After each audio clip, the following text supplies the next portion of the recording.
Tandis que les médias américains, y compris la chaîne conservatrice Fox News, donnaient dès samedi Joe Biden victorieux de l'élection présidentielle américaine. Son rival Donald Trump n'a pas sacrifié à la tradition du coup de fil de félicitations au vainqueur. Loin de là même, il continue de dénoncer des fraudes. Hier, il est retourné jouer au golf, tandis que Joe Biden est allé à la messe. Et on va retourner à New York. Bonjour Xavier Yvon.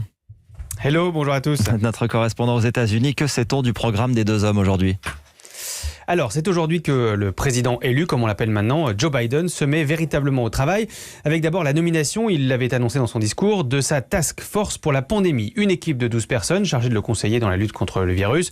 Il y aura des médecins, des chercheurs et des experts en santé publique. Il l'a répété tout au long de sa campagne. Joe Biden, lui, va écouter les scientifiques. Premier briefing dans la matinée, prise de parole dans la foulée. Ensuite, dans l'après-midi, Joe Biden va travailler avec son équipe qui prépare la transition. Il y a deux chantiers.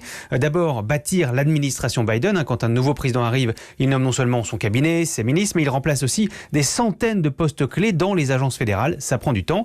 Et puis, il faut aussi préparer la prise de pouvoir en janvier. L'équipe de transition a lancé un site internet officiel où l'on peut lire les 4 priorités du mandat Biden: pandémie, économie, changement climatique et justice raciale. Tout sera mis en place pour que, dès le premier jour, Joe Biden puisse signer plusieurs décrets, notamment le retour des États-Unis dans l'accord de Paris et au sein de l'Organisation mondiale de la santé. Xavier, de son côté, Donald Trump semble déterminé à ne rien lâcher.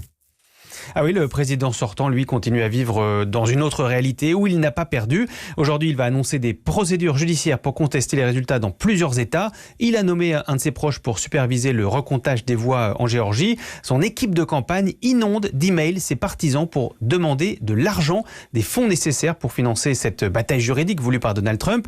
Alors, vu les écarts de voix et le manque de preuves d'une quelconque fraude à grande échelle, les experts doutent que Donald Trump aille bien loin dans son combat, mais lui n'en démord pas. Selon les médias, il envisage même de repartir sur la route, tenir ses fameux grands meetings pour faire passer son message « On m'a volé l'élection ». Et ce qui se trame en ce moment, en même temps à la Maison-Blanche, c'est une entreprise de persuasion.